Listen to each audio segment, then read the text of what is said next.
రాలంటే తీసిపోయి మాట్లాడడం అది అక్కడ అప్పుడు ఆడపడి వస్తుంది ఓళ్ళు కూడా మరి అడేనా మరి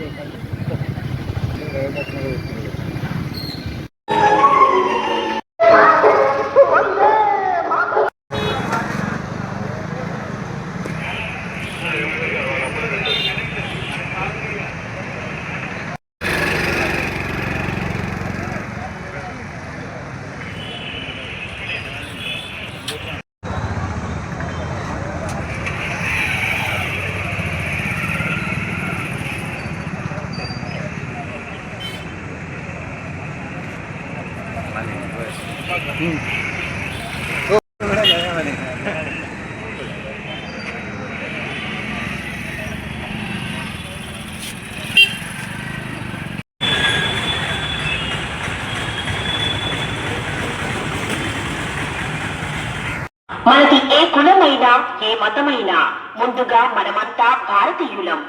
ఆపుదాం, ఎక్కడి వారక్కడే నిలబడదాం. 24 గంటలు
నిన్న పెద్ద బామ్మారిది మాట్లాడుతూ కేంద్రం నాకు పూర్తి సమయం ఇవ్వలేరు, కేంద్రం వైఫల్యం అని చెప్తుంది. అరే నిన్ను రమ్మన్నోడెవర్రా భయ్?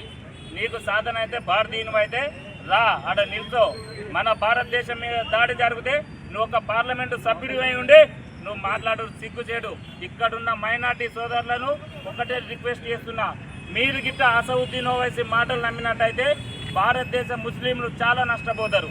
ఎందుకంటే వాని స్వార్థం కొరకు ఈ దేశాన్ని విభజించడం కొరకు మాట్లాడుతున్న అసౌద్దీన్ ఓవైసీకి మన భారతదేశం నరేంద్ర మోడీ గారు ఏ విధంగా గుణపాఠం చెప్పాలో పాకిస్తాన్ను ప్రపంచ దేశంలో లేకుండా చేయడం కూడా భారతదేశానికి చత్తా ఉంది. ఈ సనాతన ధర్మం గురించి తెలిసి తెలియక మాట్లాడుతున్న అసౌద్దీన్ ఓవైసీ, నువ్వు సాధన అయితే రా, లేకపోతే లేదు బిడ్డ. నిన్నెవర్రా రమ్మన్నోడు? నీకు సాధగాని ముండ కొడుకు పాలిస్తాన్ గురించి మాట్లాడతావు నువ్వు. ఈ భారతదేశ హిందువుల మీద దాడి జరిగితే మాట్లాడే దమ్ము లేదు. ఇక్కడున్న నాయకులకు ఒక్కడే చెప్తున్నా, ఎంఐఎం పార్టీకి మద్దతు పలుకుతున్న ఈ కుహానవాదులు అర్థం చేసుకోలే, వాడు ఎవరికి మద్దతు చేస్తుండు అని ఇప్పటికైనా అర్థం చేసుకొని ఈ భారతదేశ హిందువులంతా ఐక్యత ఉన్నట్టయితే వాడు ఎవడు కూడా మనల్ని ఏలు కూడా చూపించడానికి ఆస్కారం ఉండదని చెప్పి ఈ నాకు అవకాశం ఇచ్చిన పెద్దలకు ప్రత్యేక. హమాస్ దాడి జరిపినప్పుడు గాజా అనే ప్రాంతాన్ని ఈరోజు భూస్థాపితం చేసినటువంటి సంఘటన మనం చూసాం ప్రపంచ చరిత్రలో. అటువంటి చేస్తే తప్ప ఈరోజు పాకిస్తాన్లో ఉన్నటువంటి ఉగ్రవాదులకు బుద్ధి రాదని చెప్పి నేను చెప్తా ఉన్నాను. అనేక వందల సంవత్సరాల నుండి మనము అనేక హింసలకు లోటుపడ్డాం. ముస్లింలు మన మీద అనేక దాడులు చేశారు. అనేక మన చరిత్రను, మన సంస్కృతిని, మన సాంప్రదాయాన్ని, మన ధర్మాన్ని, సనాతన ధర్మాన్ని నాశనం చేయడానికి ప్రయత్నం చేస్తూనే ఉన్నారు. ఈరోజు 2025 సంవత్సరంలో కూడా ఇంకా దాడి జరుగుతూనే ఉంది. హిందువులందరూ కూడా అర్థం చేసుకోవాలి, వాళ్ళు చంపేప్పుడు హిందువుల్ని ఎవరిని కూడా వాళ్ళ భాష అడగలేదు, నువ్వు తమిళవా తెలుగా కన్నడని అని అడగలేదు, మరి ఏ కులం అని అడగలేదు. బట్టలెప్పి హిందువులు అయితే చంపేశారు. మనం అర్థం చేసుకోవాల్సిన అవసరం ఉంది. హిందువులందరూ కూడా ఐక్యం కావాల్సినటువంటి అవసరము ఉంది. ఈరోజు దేశమంతా కూడా నరేంద్ర మోడీ గారికి మద్దతు చెప్తా ఉంది. నరేంద్ర మోడీ గారు ఏ నిర్ణయం తీసుకున్నా ఏ విధమైన సమాధానం చెప్పాలో మోడీ గారికి బాగా తెలుసు. మరి వారు చేసేటువంటి చర్యకు మన అందరం కూడా దేశంలో 140 కోట్ల మంది కూడా మద్దతు ఇవ్వాల్సినటువంటి అవసరం ఉంది.